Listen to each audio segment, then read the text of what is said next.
Mes chers amis, bienvenue dans un nouvel épisode de Monter et Descendre. Aujourd'hui, nous allons fumer un tabac dont je ne connais pas la recette. Pour tout vous avouer, c'est un tabac qui traîne, à vrai dire, dans ma cave depuis un petit moment. Alors, ce que je peux vous garantir, c'est qu'il contient du latakia. Au nez, c'est plutôt évident. Donc ce tabac, c'est un plug, hein, comme vous pouvez le voir, donc une brique de tabac. Je vois que la boîte est bien huileuse parce que ne serait-ce que de toucher le bord, j'ai des huiles de tabac. En dépit de ce fait, sur le plan hygrométrique, il me semble bien sec. On va voir ça un petit peu plus tard, au découpage. Vous voyez, je n'ai pas encore touché à ce plug. Mais ça sent,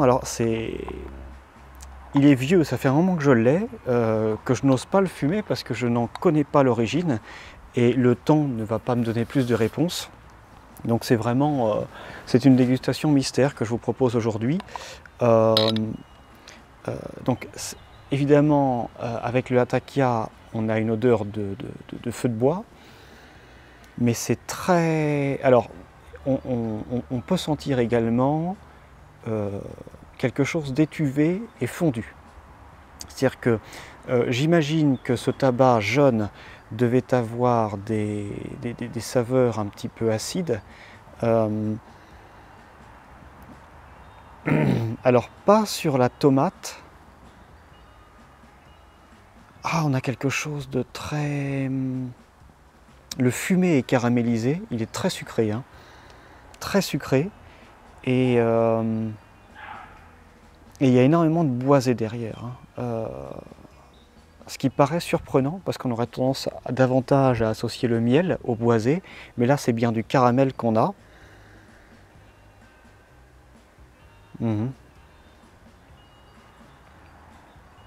Et un caramel qui serait presque un petit peu artificiel.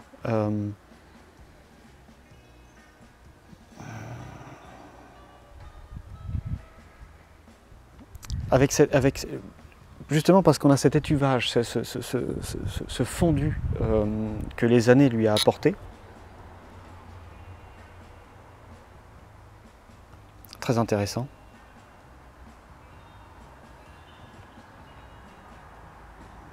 Oui, et je vous avoue que c'est tellement envahissant qu'on a du mal à détecter d'autres arômes.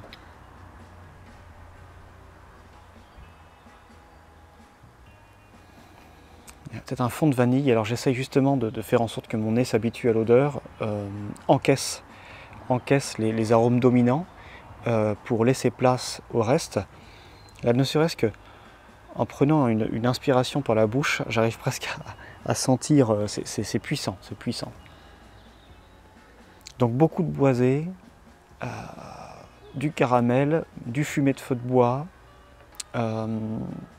qui se dissocie du boisé, ou un caramel très fondu, il serait presque, il a de l'épaisseur, il n'est pas crémeux mais il a de l'épaisseur, et un fond de vanille. De lointains épices, peut-être un petit peu d'encens. Oui, maintenant que j'y pense, oui, de l'encens, oui. Ouais, c'est ça. De l'encens.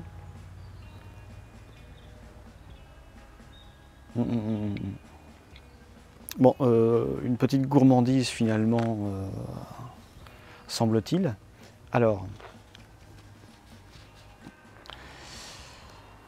je vais fumer aujourd'hui cette pipe, une Larson, W. Larson, que j'aime beaucoup. Donc voyez-vous ce tabac, donc c'est un flake qui s'effrite très bien, parce qu'on voit bien qu'on a toutes ces strates là, hein. Et voyez-vous, quand vous décollez une de ces couches, eh bien le tabac vient très vite. Alors je vais estimer à peu près la capacité de mon bol. Là, c'est un grand bol dans cette pipe. C'est un bol qui est conique d'ailleurs, assez traître au fumage comme au bourrage. Et là, ces tranches, eh ben, on va les redécouper. Alors je vous confirme que le tabac est très sec, vous voyez, ça laisse un genre de poussière sur les doigts. On a un petit peu de marron clair, mais le tabac est principalement d'un marron très foncé. Couleur, ouais, c'est plus foncé que l'écorce, hein, c'est noir quasiment. Voilà, donc là, je vois que j'en ai pas assez, on va en rajouter. Il faut être généreux. J'essaye de ne pas trop en décoller parce que sous cette forme, le tabac va mieux vieillir, hein. On va avoir justement cet étuvage qui est ce genre de fermentation facilitée grâce justement au fait que le tabac eh bien, ne respire pas, hein, il est compacté. Et donc là, alors les gros morceaux, on va les mettre en dessous du bol, hein, au fond. Donc regroupez le tabac et vous devriez avoir principalement les gros morceaux comme ça. Et on va se garder les petites coupures pour le haut du foyer, de façon à faciliter l'allumage de notre pipe.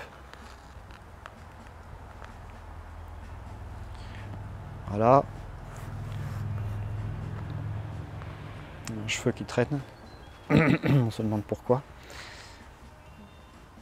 Voilà, donc vous voyez, je place mon tabac et je tasse ensuite. Et alors, plus la pipe, plus le bol se remplit, et plus je vais tasser le tabac. Au début du remplissage, on n'exerce quasiment pas de pression, hein. Voilà. Et là, je vais pouvoir en exercer, d'autant plus que le tabac est assez sec, hein, ce qui est parfait pour moi. Les Latakia, en l'occurrence, je pense que c'est un mélange anglais. Je préfère les fumer légèrement secs, hein. On a une meilleure combustion et moins de piquant sur la langue. Voilà, c'est un avis personnel. Donc une fois la chose faite,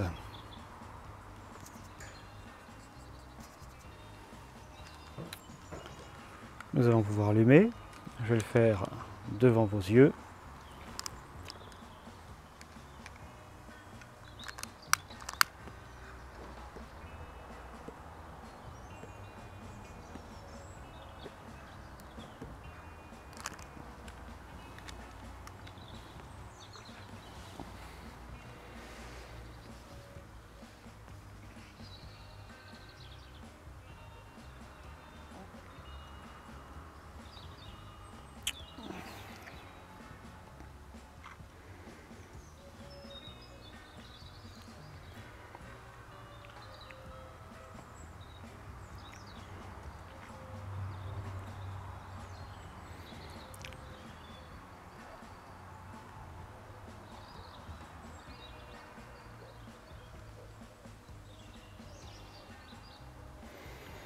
J'essaye d'équilibrer la combustion. Ça se fait très vite, parce que le tabac est suffisamment sec, très agréable. Écoutez, dès les premières bouffées, on a une explosion de saveurs.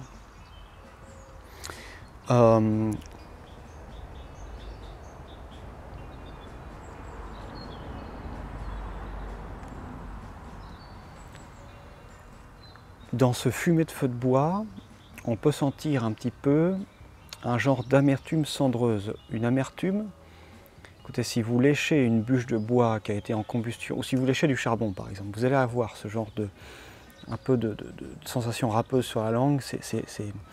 Disons que ce fumet de feu de bois, il a de la dimension, il est réel, il est palpable presque.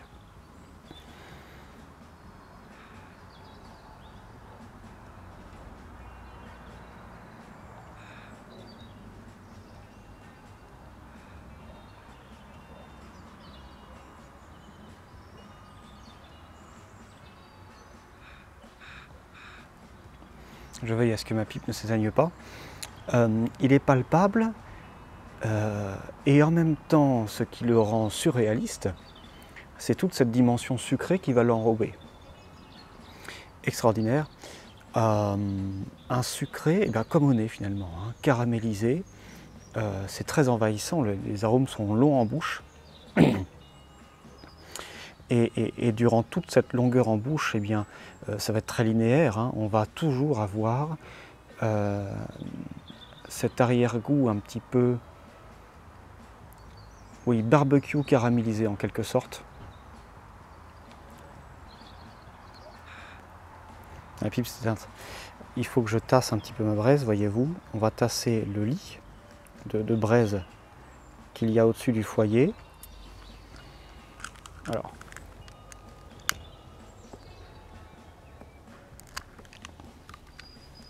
et donc le problème de beaucoup de latakia, il me semble, c'est leur linéarité, leur manque d'évolution donc à travers le fumage et cet arôme finalement stagnant est très fort, à la fois stagnant et très fort. Donc c'est tout l'avantage d'avoir de faire des mélanges avec ces latakia, des balkans, des mélanges anglais. On va y ajouter donc des Virginie, des orientaux, éventuellement, alors on peut mettre du Burley, on peut mettre du Black Cavendish, on peut mettre du Kentucky, mais souvent ça va être surtout Virginie et orientaux qui vont ajouter de la complexité, parce que les Virginie vont vous apporter de l'évolution, un peu plus de rondeur, ça va permettre d'équilibrer le mélange, le trio. Les orientaux vont apporter tous les épices et donc la profondeur du tabac. Et donc ça, mélangé à ce fumet de feu de bois un petit peu paralysé, qui a du mal à offrir autre chose que cette saveur très forte, et bien là on va ajouter beaucoup de profondeur au tabac. Et quand en plus vous laissez tout ça vieillir, on a quelque chose d'extraordinaire. Parce que tout ce qui pouvait rendre le tabac un petit peu agressif, alors les latakia ont tendance à, je dirais, à sécher un petit peu le palais, à donner soif et une sensation râpeuse, râpeuse et sèche dans la bouche.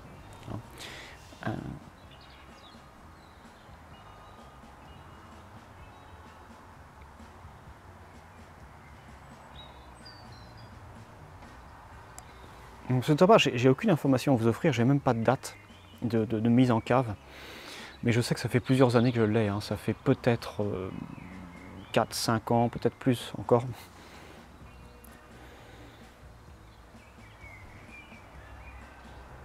Ah ouais, je dirais plus, bien y réfléchir. Peut-être 6 ou 7 plutôt.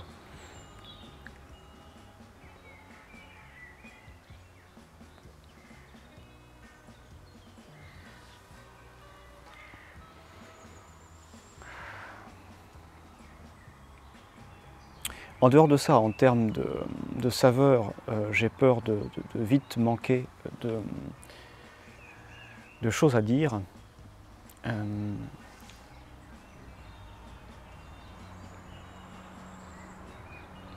Mais ne sachant pas ce que contient ce tabac, on peut avoir des surprises, hein.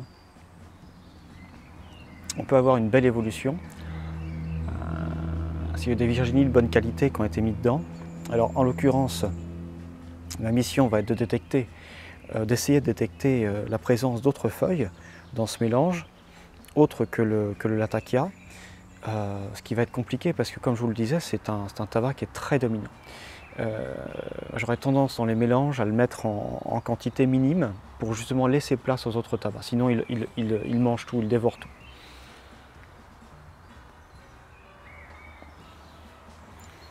Alors là, on peut sentir un petit peu de boisé. Maintenant que ça y est, la pipe chauffe, la combustion s'équilibre et on commence à avoir un fumage plus mature.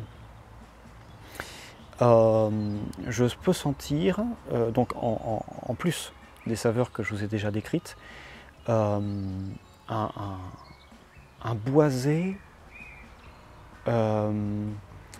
profond, un boisé qui est un petit peu poussiéreux. Voyez-vous le bois mort. Imaginez une branche de bois qui a été déjà bien rongée par les vers, hein, qui est en train de retourner à la terre finalement, dans une forêt. Vous décollez l'écorce et vous avez ces odeurs humides, un petit peu comme de la terre humide, de la poussière, mais aussi des essences un petit peu de bois. Et ben c'est ce qu'on ressent. C'est ce qu'on ressent derrière ce fumet caramélisé. On va le grossir comme tel.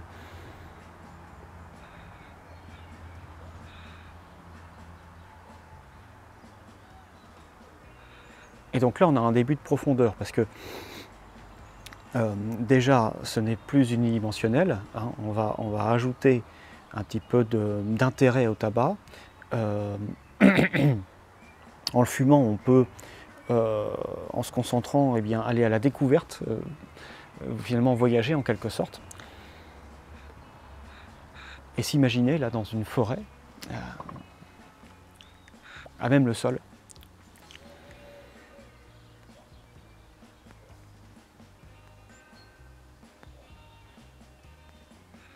Et je retrouve un petit peu cette amertume, hein, comme je vous le disais, comme si vous léchiez du charbon, ou alors froid évidemment, mais un bois qui a été en combustion.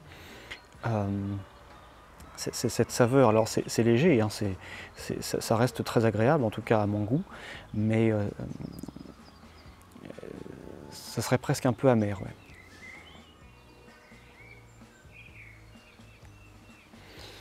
Alors, si c'est perceptible à vos yeux, la fumée est très éparse.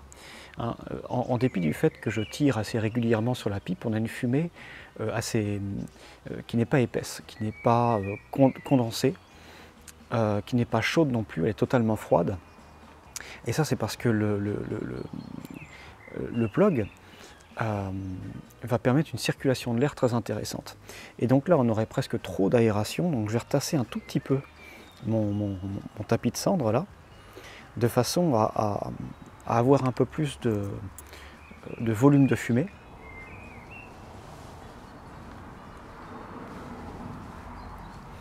Mais j'aurais pu continuer comme ça, en fait, bêtement, j'ai peur que la pipe s'éteigne. Mais finalement, c'est pas grave, hein. Si elle s'éteint, on la rallume.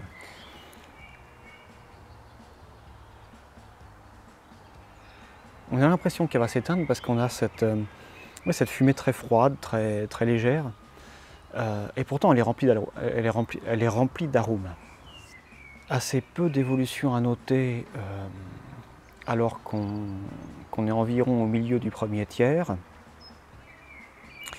En dehors de l'arrivée d'un petit peu de fruits à coque.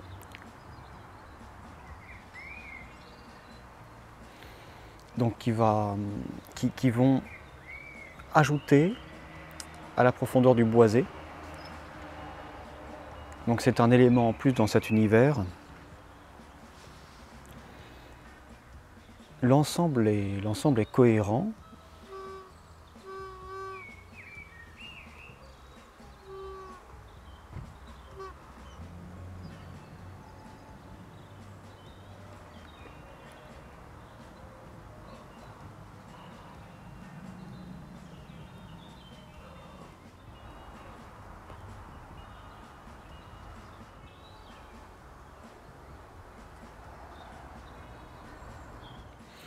Alors que j'entre dans mon deuxième tiers et qu'il ne se passe toujours rien sur un plan aromatique, je veux dire que c'est un fumage très relaxant. Je baille, je me détends dans un décor un petit peu bucolique, champêtre. Les oiseaux chantent, il fait doux, il n'y a pas trop de vent. C'est calme, c'est doux, c'est agréable. Et ce tabac me rappelle beaucoup. De temps à autre, j'ai l'impression de manger une sucrerie. J'ai l'impression de manger une tarte à la pomme caramélisée. On a un lointain arôme de pâte à tarte et ce côté un petit peu granuleux de la pomme, pardon. Et on pourrait imaginer des pommes confites, caramélisées. Étrange pour un dessert, mais c'est plutôt gourmand. Et avec ce bol-là, vous n'allez pas prendre 1 kilo. Cette évolution est d'autant plus lente que c'est un grand bol que j'ai. La combustion est vraiment fantastique, ce qui ajoute au pouvoir relaxant de ce fumage. On a toujours l'impression que la pipe est sur le point de s'éteindre. Aucun effort à faire pour tirer. Notre bouffarde ne chauffe pas non plus, en vue du fait que le tabac est relativement sec. Donc je trouve qu'on a beaucoup à gagner à justement déguster un latakia assez sec.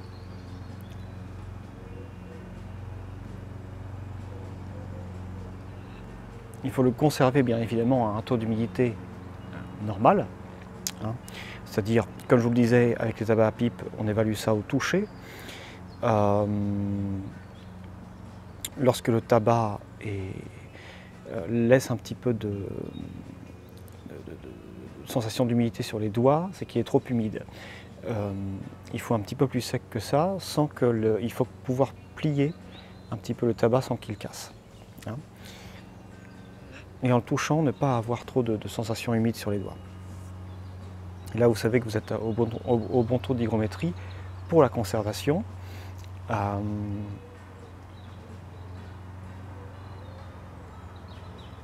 Pour ce qui est du fumage, ça va dépendre. Il faut faire des expériences. Ne pas hésiter à prendre des risques, expérimenter.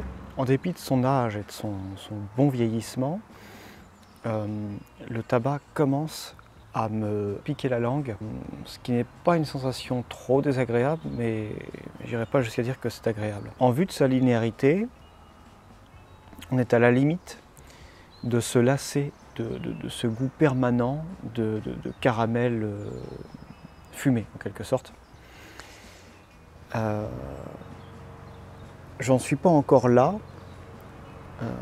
mais je suis à peu près au milieu de mon bol, au milieu de mon fumage. Et je crains que d'ici la fin, eh bien, j'ai envie de changer un petit peu de palette aromatique. Alors cette fois-ci, je ne sors pas d'un bon repas. On est environ au milieu de l'après-midi et c'est peut-être une erreur. J'imaginais que ça va plutôt léger. Les latakias sont rarement lourds, ils sont plutôt légers. Léger en termes de puissance nicotinée, mais lourd en termes d'arôme, bien évidemment. C'est peut-être une erreur. Alors, le tabac n'a rien de roboratif, donc peut-être qu'un estomac bien rempli nous aiderait à supporter un petit peu. Supporter, c'est peut-être un terme un peu dur. À apprécier davantage ce sucré caramélisé. Peut-être également qu'une promenade automnale ajouterait à la cohésion avec ces arômes. Évidemment, on est dans un décor un peu plus printanier, estival, qui a un petit peu de mal à coexister avec le fumet de feu de bois du latakia, quoique. Donc pour information, nous sommes environ à 45 minutes de dégustation et je pense avoir dépassé la moitié de mon bol, pas de beaucoup. Donc comme je vous le disais, une pipe qui peut accueillir beaucoup de tabac et nous promettre une longue relaxation. Il n'est pas rare que j'arrive à la fumer pendant 2 heures, 1h30, 2 heures. Alors j'avais un peu espoir de pouvoir sentir une évolution quelconque dans le courant du second tiers, donc je pense que c'est plus ou moins foutu. J'attends encore, j'espère encore un peu d'évolution du 3e tiers. Pour ce qui est des autres variétés de tabac qui pourraient être présentes dans ce mélange, je suis toujours un petit peu confus. Alors, je pourrais garantir la présence de Virginie, mais c'est pas très compliqué, il y a de grandes chances qu'il y en ait. Et je pense pouvoir déceler la présence d'orientaux avec cet encens quand même omniprésent.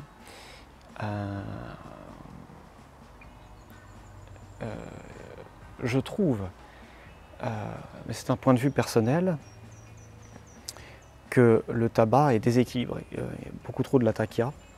En tout cas, il est bien trop présent sur le plan gustatif. J'aurais aimé avoir davantage de nicotine. J'aurais aimé avoir davantage quelque chose de plus sombre pour contraster un petit peu justement ce sucre. Les orientaux, bon, s'il y a bien des orientaux et si ce sont bien eux qui ajoutent cet encens omniprésent, alors il me semble qu'ils sont en quantité intelligente, plus de Virginie et des Virginies de caractère. On peut voir qu'en vue du fait que le tapis de cendre gagne en épaisseur, la fumée en fait de même.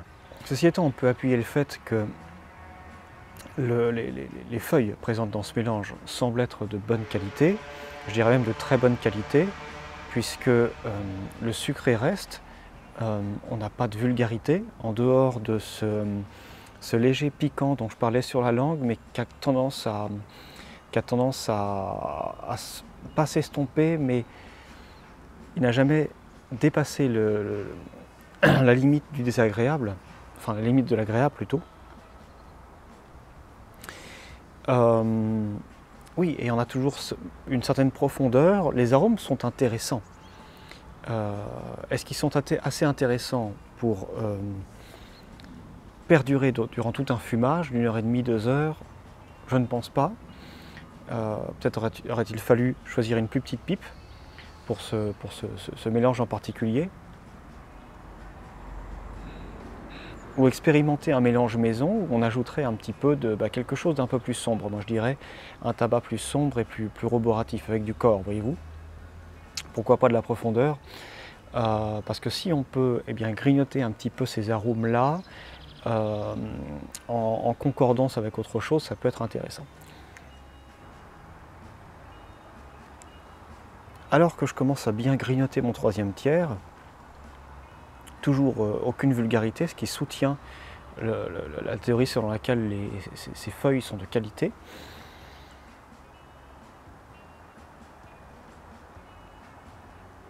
Et ma foi, comme je le dis souvent, un tabac linéaire, c'est pas forcément un tabac désagréable. C'est un tabac qu'il faut choisir de fumer tout en ayant une distraction.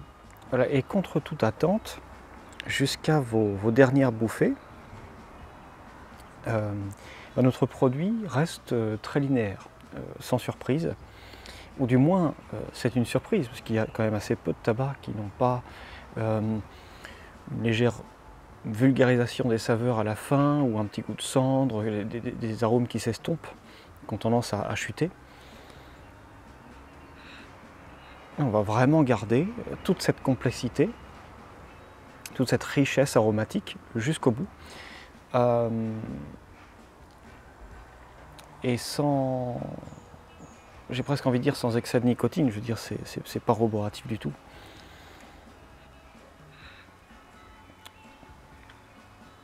Un fumage intéressant.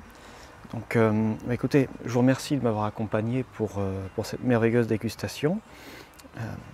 Et je vous dis à bientôt pour un prochain épisode. N'oubliez pas, Happy Mama, Happy Kassa, Cigar Papa.